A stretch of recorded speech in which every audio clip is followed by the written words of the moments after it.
ಪಿಲ್ಚಂಡಿ ದೈವದ ಕತೆ. ಈಶ್ವರ ಮತ್ತು ಪಾರ್ವತಿ ದೇವರ ಅನುಗ್ರಹದಿಂದ ಒಂದು ಗಂಡು ಒಂದು ಹೆಣ್ಣು ಕೇಂಜವ ಹಕ್ಕಿಗಳು ಜನನಕ್ಕೆ ಬಂದವು. ಈ ಜೊತೆ ಹಕ್ಕಿಗಳಿಗೆ ತಿರುಗಾಡಲು ಮರ, ಕುಳ್ಳಿರಲು ಕುರೆಕಲ್ಲು, ತಿನ್ನಲು ಕದಿರನ್ನು ಈಶ್ವರ ದೇವರು ನಿರ್ಮಿಸಿಕೊಟ್ಟರು.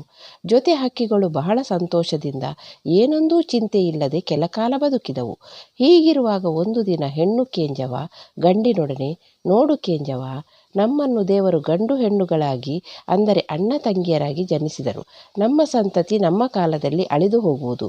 ನೀನು ಈಶ್ವರ ದೇವರಲ್ಲಿಗೆ ಹೋಗಿ ಬಾ. ನಮ್ಮ ಅಣ್ಣ ತಂಗಿಯ ಭಾವವನ್ನು ಕಡಿದು ಸತಿಪತಿಗಳಾಗಲು ಅನುಗ್ರಹಿಸಲು ಬೇಡಿಕೊಳ್ಳು ಎಂದು ಕಳಿಸಿಕೊಟ್ಟಳು.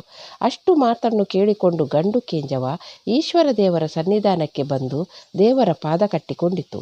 ದೇವರು ಗಂಡು ಕೇಂಜವನ ಮೊರೆಯನ್ನು ಕೇಳಿಸಿಕೊಂಡರು. ದೇವರು ಗಂಡು ಕೇಂಜವನನ್ನು ಮೂಡು ಮುಖವಾಗಿ ನಿಲ್ಲಿಸಿದರು. ಹೆಣ್ಣು ಹಕ್ಕಿಯನ್ನು ಪಡಗಡೆ ಮುಖ ಮಾಡಿದರು. ಅವರ ಬಳಿ ವಿಂಗಡಿಸಿ ಬಣ್ಣ ಬರೆದರು. ಇನ್ನು ಮುಂದೆ ನೀವು ಅಣ್ಣ ತಂಗಿಯರಲ್ಲ, ಸತಿಪತಿಗಳು ಎಂದು ಅನುಗ್ರಹಿಸಿದ ದೇವರು ಕೇಂಜವ ದಂಪತಿಗಳಿಗೆ ಗಂಡು ಸಂತಾನದ ಫಲವನ್ನು ಅನುಗ್ರಹಿಸಿದರು. ಸ್ವಲ್ಪ ಕಾಲ ಕಳೆಯಿತು. ಹೆಣ್ಣು ಕೇಂಜವ ಹಕ್ಕಿ ಗರ್ಭಧರಿಸಿತು. ಹೆಣ್ಣು ಕೇಂಜವಕ್ಕೆ ಬಡಗು ಕಡೆಗಿರುವ ಮಾವುರಿ ಗಂಗೆಯಲ್ಲಿ ಇರುವ ತಾವರೆ ಹೂವಿನ ಮಧುವನ್ನು ತಿನ್ನಬೇಕೆಂದು ಬಯಕೆಯಾಯಿತು. ಹೆಣ್ಣಿನ ಆಸೆ ತೀರಿಸಲು ಗಂಡು ಕೇಂಜವ ಹಕ್ಕಿ ತಾವರೆ ಹೂವನ್ನು ಹುಡುಕಿ ಮಾವುರಿ ಗಂಗೆ ಸೇರಿತು. ತಾವರೆ ಹೂವಿಗೆ ಕೊಕ್ಕು ಹಾಕಿತು. ಅಷ್ಟರಲ್ಲಿ ಸೂರ್ಯದೇವರು ಪಡುಗಡಲು ಸೇರಿ ತಾವರೆ ಮುಚ್ಚಿಕೊಂಡಿತು. ಗಂಡು ಕೇಂಜವನ ಕೊಕ್ಕು ತಾವರೆಯಲ್ಲಿ ಸಿಲುಕಿ ವಿಲವಿಲ ಒದ್ದಾಡಿಕೊಂಡಿತು. ಇತ್ತ ಬಹುಕಾಲ ಗಂಡು ಹಕ್ಕಿ ಮರಳಿ ಬರಲಿಲ್ಲ. ಆಗ ಹೆಣ್ಣು ಕೇಂಜವ ಅತಿಯಾಗಿ ವ್ಯಾಕುಲಗೊಂಡಿತ್ತು. ಕೊನೆಗೆ ತಮ್ಮನ್ನು ಉಂಡು ಮಾಡಿದ ಈಶ್ವರ ದೇವರಿಗೆ ಹರಕೆ ಹೊತ್ತಿತ್ತು.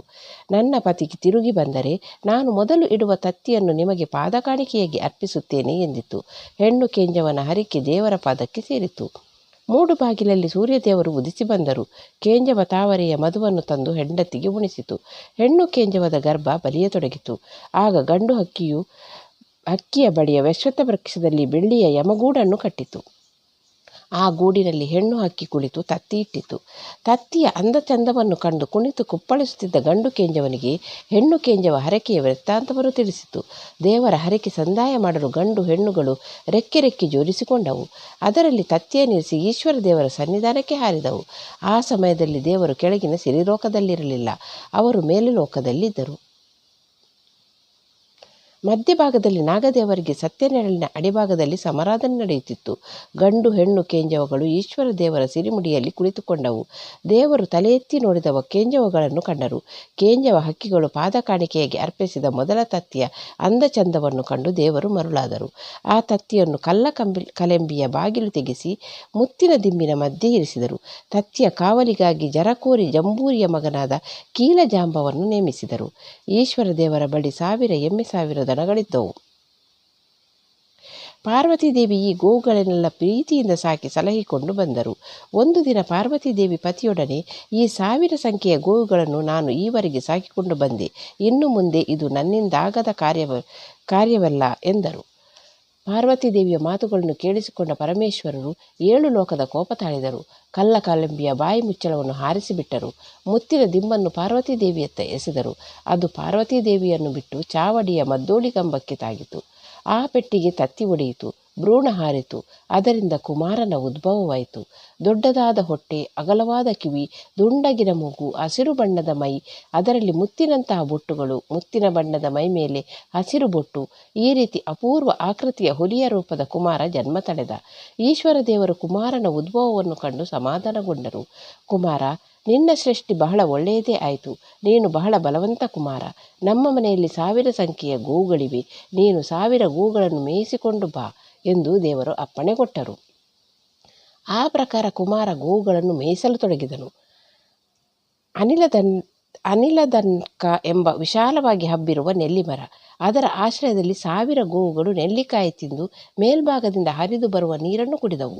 ಕುಮಾರನು ಕೆಳಭಾಗದಲ್ಲಿ ಹರಿದು ಬರುವ ನೀರನ್ನು ಕುಡಿದ. ಆ ನೀರನ್ನು ಕುಡಿದ ಕುಮಾರನ ಮನಸ್ಸಲ್ಲೊಂದು ಕೆಟ್ಟ ಯೋಚನೆ ಹುಟ್ಟಿಕೊಂಡಿತು. ಈ ಗೋವುಗಳು ನೆಲ್ಲಿಕಾಯಿಯನ್ನು ತಿಂದು ಕುಡಿದು ಉಳಿದ ನೀರು ಇಷ್ಟೊಂದು ರುಚಿ ಇರುವಾಗ ಈಶ್ವರ ದೇವರ 1000 ಗೋವುಗಳು ಎಷ್ಟು ರುಚಿ ಇರಲಿಕ್ಕಿಲ್ಲ ಎಂಬ ಅನ್ಯಾಯದ ಮಾರ್ಗವನ್ನಾಲೋಚಿಸಿದ ಕುಮಾರ. ಪರಮೇಶ್ವರನ ಕೋಪದ ದೆಸೆಯಿಂದ ಹುಟ್ಟಿದ ಕುಮಾರನಿಗೆ ಹುಟ್ಟಿನ ಕಾರಣದಿಂದಲೇ ಈ ಕೆಟ್ಟ ಯೋಚನೆ ಸ್ವಾಭಾವಿಕವಾಗಿ ಬಂದುಬಿಟ್ಟಿತು. ಈ ರೀತಿಯ ದುರಾಲೋಚನೆಯ ಕುಮಾರ ಲೆಕ್ಕಾಚಾರ ಮಾಡಿದ. ಒಂದು ದಿನ ಅಮಾವಾಸ್ಯೆ ಕಳೆಯಿತು. ಕುಮಾರನು ಕುಟಿಲ ಬುದ್ಧಿಯಿಂದ ಈಶ್ವರ ದೇವರ ಸಿರಿಮೆಚ್ಚಿನ ಕಪಿಲೆ ದಳದ ಗೋಣು ಮುರಿದ. ಬಿಸಿ ನೆತ್ತರನ್ನು ಮನಸ್ಸೋ ಇಚ್ಛೆ ಹೀರಿ ತೃಪ್ತಿ ಪಡೆದ. ಬಾಯಿ ತುಂಬ ಕಪಿಲೆಯ ಮಾಂಸವನ್ನು ತುಂಬಿಕೊಂಡ. ಸಂತಸದಲ್ಲಿ ಕುಮಾರನು ಕುಣಿದು ಕುಪ್ಪಳಿಸಿದ. ಕುಮಾರನಲ್ಲಿ ಕ್ರೌರ್ಯ ತುಂಬಿಕೊಂಡಿತು. ಕುಮಾರನಲ್ಲಿ ದುಷ್ಟ ಪ್ರವೃತ್ತಿ ಬೆಳೆಯುತ್ತಾ ಸಾಗಿತು. ಈ ರೀತಿ ಕುಮಾರನ ಆಹಾರಕ್ಕಾಗಿ ದಿನದಿಂದ ದಿನಕ್ಕೆ, ವಾರದಿಂದ ವಾರಕ್ಕೆ ಈಶ್ವರ ದೇವರ 1000 ಪಡೆಯ ಗೋವುಗಳ ಸಂಖ್ಯೆ ಕ್ಷೀಣಿಸತೊಡಗಿತು. ಇದನ್ನು ತಿಳಿದ ದೇವರು ಸಮಯ ನೋಡಿ ಶೋಧಿಸಿದರು.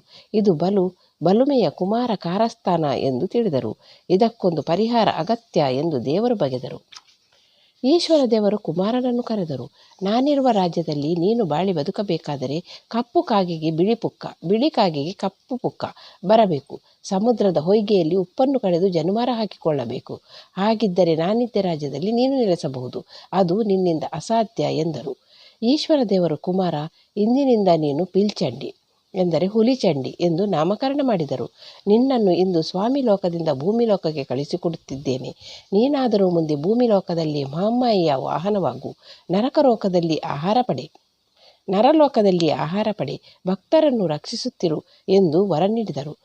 ಆ ಪ್ರಕಾರ ಪಿಲ್ಚಂಡಿ ಈಶ್ವರ ದೇವರ ಅಪ್ಪಣೆ ಪಡೆದು ಭೂಮಿ ಲೋಕಕ್ಕೆ ಇಳಿದು ಬಂದ. ಮಮ್ಮಾಯಿಯನ್ನು ಭೇಟಿ ಮಾಡಿದ. ಅವರ ವಾಹನವಾದ. ಪಿಲ್ಚಂಡಿ ಮುಂದೆ ಬರುವಾಗ ಘಟ್ಟದ ತಪ್ಪಲಿನಲ್ಲಿ ಸಾರಮಾನ್ಯ ದೈವಗಳು, ಈರ್ವರು ಬೈದೇರುಗಳು ಗಂಗೆಯನ್ನು ಸೇರಿ ಜಳಕ ಮಾಡಿ ಶುದ್ಧಿಯಾಗಲು ಕಾದುಕೊಂಡಿದ್ದರು. ಅವರಿಗೆ ಒಂದು ಅಡ್ಡಿಯಿತ್ತು. ಬಬ್ಬರ್ಯ ಎಂಬ ಹೆಸರಿನ ದೈವವು ಘಟ್ಟಕ್ಕೊಂದು ಕಾಲು, ಸಮುದ್ರ ತೊಟ್ಟಕ್ಕೊಂದು ಕಾಲು ಇಟ್ಟು ನಿಂತಿದೆ. ಗಂಗಾಸ್ನಾನ ಮಾಡಬೇಕಿದ್ದರೆ ತನ್ನ ಕಾಲಡಿಯಿಂದ ನುಸುಳಿಕೊಂಡು ಹೋಗಿ ಎಂದು ಅಟ್ಟಹಾಸದ ಅಹಂಕಾರದಿಂದ ಮೆರೆದ ಬಬ್ಬರ್ಯ, ಅಲ್ಲಿದ್ದ ಸಾರಮಾನ್ಯ ದೈವಗಳು ಬಬ್ಬರ್ಯನ ಮಾತಿನಂತೆ ನಡೆದರೆ ತಮ್ಮ ಸ್ಥಾನಮಾನ ಮತ್ತು ಗೌರವಕ್ಕೆ ಕುಂದುಂಟಾಗುವುದು. ಹಾಗಾಗಿ ಅವು ಸಹಾಯಕ್ಕೆ ಕಾದಿದ್ದವು. ಆವಾಗ ಪಿಲ್ಚಂಡಿ ಬಂದು ತನ್ನಿಂದ ಏನು ಸಹಾಯ ಬೇಕು ಎಂದು ವಿಚಾರಿಸಿದ.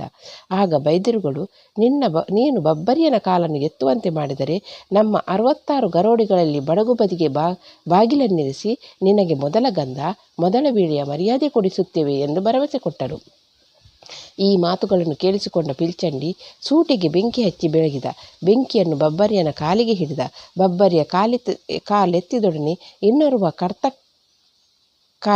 ದೈವ ಕೊಡಿಯ ಬಬ್ಬು ತನ್ನ ಅಡ್ಯನ ಎಂಬ ಆಯುಧವನ್ನೆತ್ತಿ ಅಡ್ಡ ಹಿಡಿದ. ಬಬ್ಬರ್ಯನ ಕಾಲನ್ನು ಬಾಲ್ ಎಂಬ ಆಯುಧದಿಂದ ಕಡಿದ. ಆ ಬಳಿಕ ಬಬ್ಬರ್ಯ ಬಬ್ಬುವಿನ ಮಾತಿನಂತೆ ಪಡುಗಡಲ ತಡಿಯ ಪರಿಯಾಳ ರಾಜ್ಯಕ್ಕೆ ತೆರಳಿದ. ಮೀನುಗಾರರ ಆರಾಧ್ಯ ದೈವವಾಗಿ ಮೆರೆದ. ಇತ್ತ ಬೈದೇರುಗಳು ಮತ್ತು ಸಾರಮಾನ್ಯ ದೈವಗಳು ಗಂಗೆ ಮಿದ್ದು ಶುದ್ಧಿ ಪಡೆದರು. ಮಾಡಿದ ವಾಗ್ದಾನ ಪ್ರಕಾರ ತುಳುನಾಡಿನಾದ್ಯಂತ 66 ಗರೋಡಿಗಳಲ್ಲಿ ಪಿಲ್ಚಂಡಿಗೆ ಒಂದು ಮನೆ ಮಂಚದಲ್ಲಿ ಸೇವೆ ಕೊಡುವ ವ್ಯವಸ್ಥೆ ಮಾಡಿದರು. ಆ ಬಳಿಕ ಪಿಲ್ಚಂಡಿ ದೈವ ಆಯಾಯ ಪ್ರದೇಶಗಳಲ್ಲಿ ಪ್ರಸರಣಗೊಂಡು ಅಸಂಖ್ಯ ಭಕ್ತರಿಂದ ಹೋಮ ನೇಮ ಸ್ವೀಕರಿಸಿ ನೆಲೆಗೊಂಡಿತು.